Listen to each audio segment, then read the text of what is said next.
My name is Sukhmani, and I live in a city called Chandigarh, which was India's first planned city.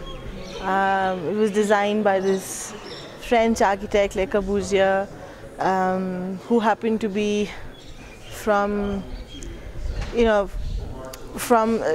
worked from the principles that started Industrial Revolution. So he believed in uniformity of design in a city and urban planning and stuff like that. And so now the city that he planned is it's really planned. It's got parallel roads and it's got sectors and it's all blocks and I don't know if it's because of the way the city is planned, but I grew up feeling that people who live in the city are really disconnected from each other. There was no community,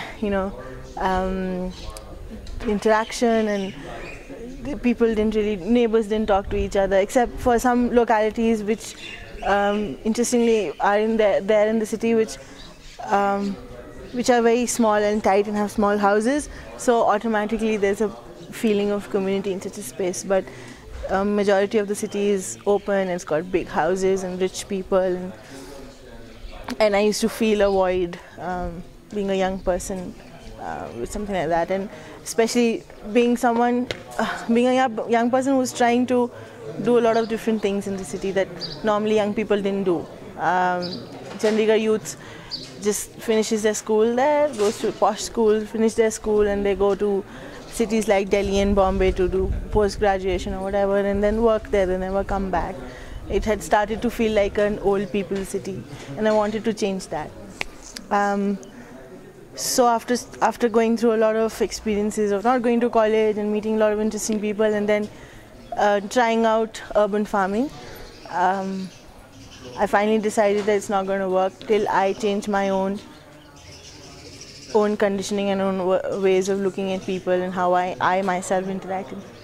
And I felt I didn't have a space in the city which gave enough time and space, especially like a physical space, to young people of the city to talk to other interesting people of the city. Like, I didn't know if there was anyone like me in Chandigarh, and I decided to create that space. So 2.5 years back, I started Kaffee Kuch, which when I started, it aimed to be a place where hanging out could first not be that expensive, because a lot of expensive cafes were coming up and coffee was really expensive, and which also gave a meaningful turn to hanging out that made it not a serious business, but it was taken seriously, hanging out. So it was Kaffee Kuch, the sublime art of hanging out. And it's a gift economy cafe where people, once they finish their meals, is just given an empty envelope and you can put in whatever you want. No one checks how much money you've put, and we just put it aside, and it's entirely run by volunteers, which is why it only opens once a week. And gradually over the 2 years, it's become a space where people know that they are bound to meet interesting people, where the vibes are such that you don't feel intimidated to go up to a stranger and talk to him. As well as it's created a culture of dialogue, or it's still creating it. I think it can never be done. Dialogue is an ongoing thing that never stops. So now what I've learned from this experiment that I did was that, and it has developed my thoughts about how the world engages with young people in the world today. And I think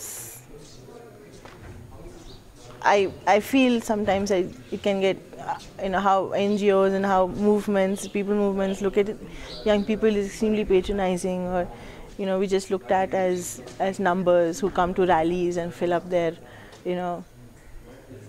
um, protesters, but as I actually want to look at them as individuals who have their own stories, who have their own say, and who have things to say, and who have opinions, and who learn all the time. And through the cafe, I have met some amazing young people in the city who I probably wouldn't have met otherwise, who are doing interesting things, and who want to do cool stuff, like not take a 9-to-5 job but start a company of their own, or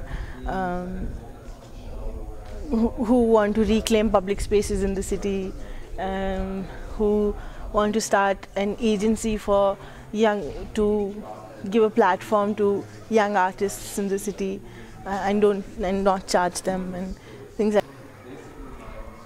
Now where my work is heading towards is trying to create more such open spaces, and especially I'm concentrating on urban youth, because I feel a lot of organizations, a lot of people are working with underprivileged children, or children from villages, or young people from villages, but I feel the urban kids are getting neglected, and they are the ones who really need help sometimes, because they either have parents who never meet them, or they have parents who are always sitting on their heads and telling them what to do, and they're the ones who have minimum exposure to nature, to so many wonderful things that happen. Or all the exposure that they do have is probably towards through internet or through Facebook, and I think it needs to go to a more physical level than that. And so I am interested in creating spaces that nurture that need for exposure of young people, for talking, for dialogue.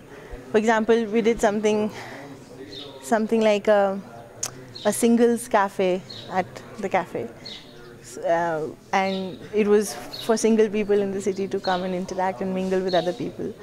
And we did the whole agenda was like, we had a storytelling performance about sexuality, gender, relationships by young people. It came from their own personal experiences and thoughts.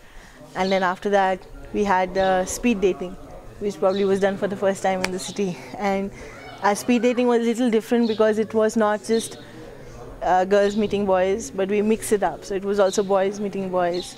And when it was happening, it was amazing, because you don't see young people, 16-year-old boys, sitting in front of each other and telling each other about what they like and what they do and what are their dreams. They never do that in a cafe. They would probably do it in a workshop space, or maybe if they're made to do it. But to do that voluntarily in something called a speed dating exercise, it was awesome. And it just shows that young people are yearning to be seen as unique individuals, and not just as people, as a force that is going to develop the country and bring a lot of money, or a force that is going to change the world and bring the government down, but actually as people.